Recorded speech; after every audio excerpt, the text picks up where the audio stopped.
Monsieur Adam Desjans, bonjour et merci de m'avoir invité sur cette thématique, vu tout son intérêt au regard des prochaines échéances électorales au Bénin.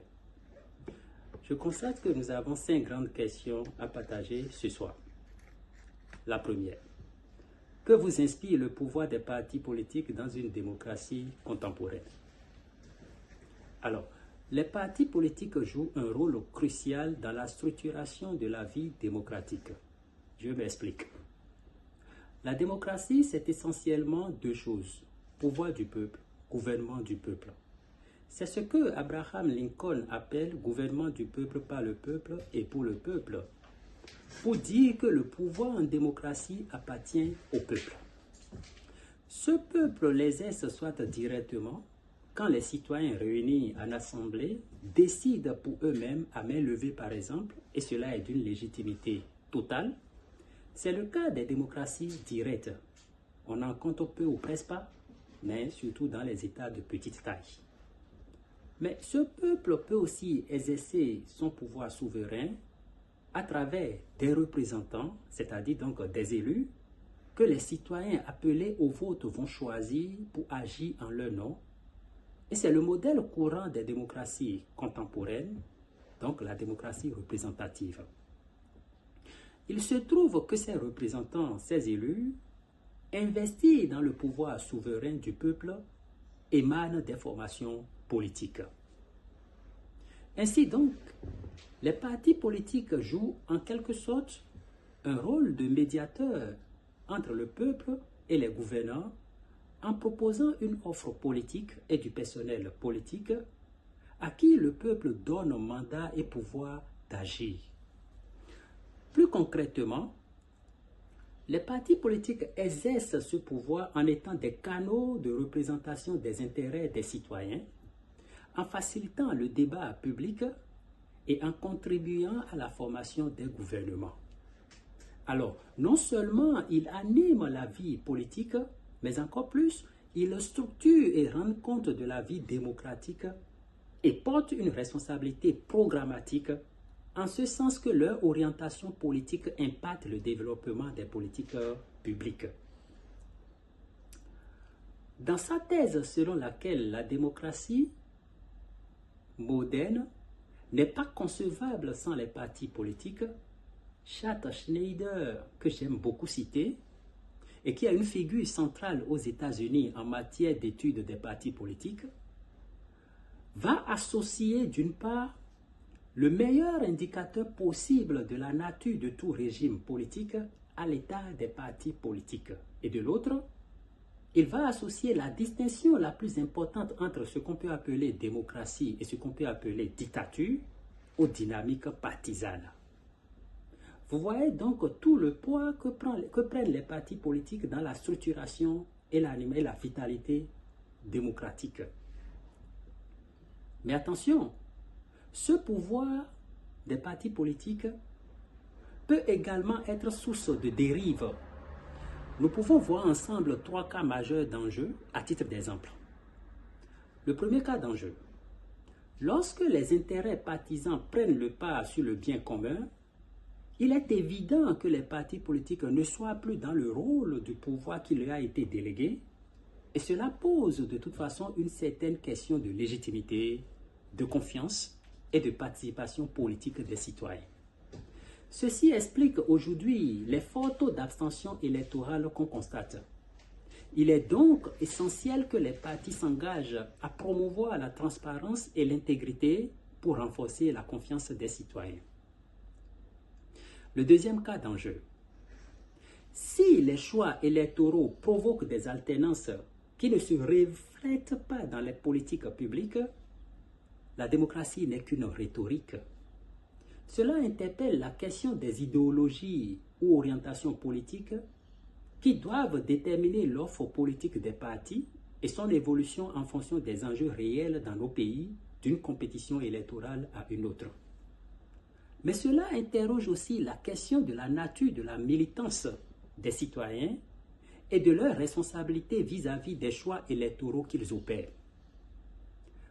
Vous savez, l'axe politique qui est l'outil utilisé pour catégoriser les différentes idéologies politiques selon leurs valeurs et selon leurs intérêts, cet axe est généralement présenté suivant le clivage politique gauche-droite, en positionnant les partis politiques du part et d'autre de ceux du centre. Avec donc ce clivage politique, on a d'une part les idéologies du centre-gauche, de la gauche modérée, de la gauche communiste et de l'extrême gauche. Et de l'autre part, les idéologies du centre-droit, de la droite modérée et de l'extrême droite. Si dans certaines démocraties, les orientations politiques sont claires, comme c'est le cas aux États-Unis, où le Parti démocrate est généralement associé au centre, tandis que le Parti républicain relève de la droite modérée, cela n'est pas le cas partout. Selon Perspective Monde que j'ai consulté avant même cette émission, pour ce qui concerne notre pays, le Bénin, depuis 1960 à nos jours, les chefs d'État sont soit des indépendants, soit venant des formations politiques mais aux positions idéologiques non définies, inclassables ou instables. C'est pourquoi l'actuel système partisan, issu d'une réforme qui a en principe requis l'assentiment de toute la classe politique béninoise, est appelé de tous les vœux à atteindre son objectif fondamental, à savoir l'efficacité démocratique. Troisième cas d'enjeu. La rhétorique et la gouvernance constituent un double enjeu pour les partis politiques. Vous savez, les partis politiques sont comme coincés entre deux exigences placées au cœur de leur existence. Si d'une part, il faut persuader pendant les campagnes électorales pour accroître la participation des militants et gagner des électeurs, ce qui est une chose. De l'autre, une fois le mandat obtenu, il faut ensuite gouverner. Il faut pouvoir réellement provoquer des changements et élaborer des politiques publiques conformes à la ligne programmatique et idéologique vendue à la clientèle électorale. Cela est une toute autre chose. Malheureusement, l'écart est souvent trop grand entre les deux.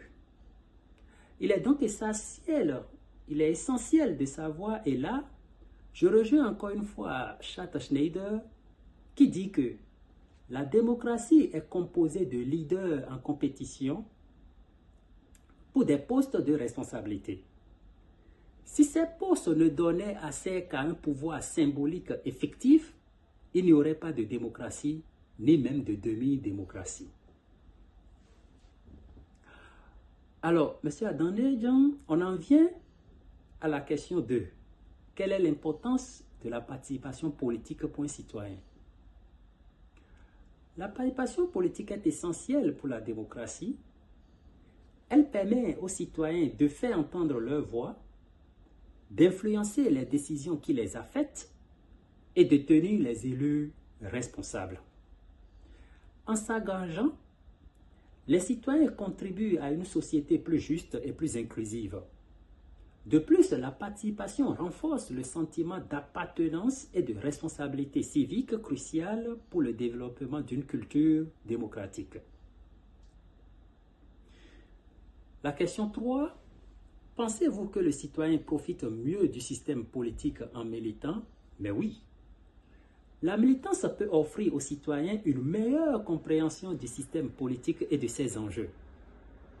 En s'engageant, les citoyens acquièrent des compétences, ils tissent des réseaux et ils peuvent faire pression pour des changements. Cela dit, il est important que la militance soit orientée vers des objectifs constructifs et qu'elle prenne en compte les besoins de tous les segments de la société. On en vient à la question 4. Quelle place occupent les préoccupations ou les besoins du citoyen dans le débat politique au Bénin? Mais écoutez, au Bénin, les préoccupations des citoyens sont parfois éclipsées par des agendas politiques ou des luttes de pouvoir. Pour un débat politique efficace, il est crucial d'intégrer les voix des citoyens, notamment à travers des consultations publiques et des mécanismes participatifs. Cela permet de mieux cerner les besoins réels et d'élaborer les politiques publiques qui y répondent. Au Bénin, il est vrai que nous faisons des pas de progrès, mais il reste encore beaucoup à faire. Il faut absolument retenir que les méthodes de consultation publique vont en fonction du sujet et de l'importance de la question que pose l'enjeu public concerné, vont en fonction du type des résultats à obtenir et de leur application, vont en fonction du temps et de l'argent disponible, des caractéristiques des personnes que l'on souhaite faire participer. Mais encore plus, tout cela dépend du niveau du pouvoir consenti aux citoyens. Consenti, disais-je? Non, disons plutôt du pouvoir retourné aux citoyens. Alors, pour intégrer les préoccupations ou les besoins du citoyen au débat politique, selon qu'on opte pour une absence de pouvoir qu'on leur accorde, ou pour un pouvoir d'influence, ou pour un pouvoir réellement partagé avec les citoyens, il faudra associer respectivement les catégories de modalités de participation qui vont de la communication à la consultation et à l'engagement. Le système politique béninois a donc le défi d'aller au-delà des techniques de communication et de consultation classiques pour pouvoir entrer de plein pied dans les techniques d'engagement. On en vient à la question 5. Finalement, sur quoi se basent les régimes politiques pour élaborer leur politique publique? Les régimes politiques s'appuient souvent sur des données statistiques, sur des études d'impact et sur les retours des citoyens pour élaborer les politiques publiques. Mais de quoi parle-t-on quand on parle d'études d'impact? Il va s'agir par exemple, dans l'élaboration des politiques publiques, de faire appel aux techniques d'analyse d'impact réglementaire qui permettent de voir dans quelle mesure une réglementation qu'on veut mettre en place peut affecter par exemple les petites entreprises ou les moyennes entreprises, car nous sommes un État en construction. Il va s'agir aussi des techniques d'analyse selon les couches particulières de notre société. Comme on peut faire aussi les techniques d'analyse selon le sexe, comme on peut faire aussi les techniques d'analyse selon les régions. Parce que pour un même enjeu public, les régions ne sont pas concernées de la même façon. Les régions ne vivent pas les problèmes de la même façon. Donc, quand on va prendre en compte toutes ces techniques qui permettent d'analyser les impacts, on est sûr de créer au niveau de tous les Béninois le même sentiment d'appartenance à leur pays. Il est essentiel aussi qu'on tienne compte des retours d'expérience des acteurs de la société civile et des communautés locales. Et enfin, une approche inclusive et participative est plus à même de garantir les politiques efficaces et adaptées aux besoins des populations béninoises. Alors, je vais partager quelque chose avec vous. Il y a un an de cela, j'ai été appelé à travailler avec une personnalité béninoise aspirant candidat aux prochaines élections présidentielles. Je tais ici son nom. Alors, la première question pour moi, c'est de voir avec lui quels sont les enjeux présents que vivent les populations dans nos 77, dans chacune de nos 77 communes, et de voir quels sont les atouts que présente chacune de ces communes. Et donc, j'ai créé une plateforme afin que nous puissions analyser ensemble ces questions-là. Ça, c'est un. Mais de deux, pour pouvoir voir avec lui les enjeux liés à l'agriculture béninoise et à l'autosuffisance alimentaire, mais aussi les enjeux liés à la question d'énergie dans notre pays, alors j'ai essayé de voir quels sont les pays qui ont réussi dans ces différents domaines et qui présentent les mêmes contextes qui sont assimilables aux nôtres pour pouvoir essayer de voir des techniques d'adaptabilité qui vont fonctionner au Bénin. Et donc, les projets de société doivent tenir compte de toutes ces réalités, comme ces deux exemples que je viens de citer, si l'on veut réussir une offre politique prometteuse pour le développement de notre pays.